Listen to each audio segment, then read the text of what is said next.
দেখেন সবাই দেখেন, এই যে সব ল্যাব গাই দিয়া গরমে বাংলাদেশে কষ্ট পাইতেছে। আর আমার এগুলা দিয়ে আমার বাবুর একটু দেখাও তো, মান্না বাবুর মুখটা একটু কই। সোয়েটার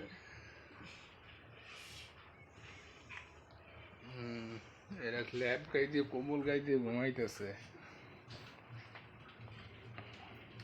আর এই যে দেখ, এই হইলো বাইরের পরিবেশ দার্জিলিং।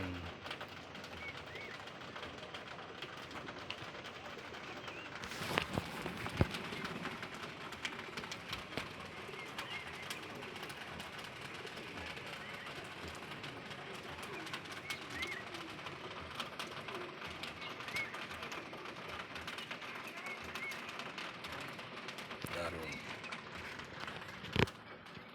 আমাদের রুম থেকে এই ভিউ।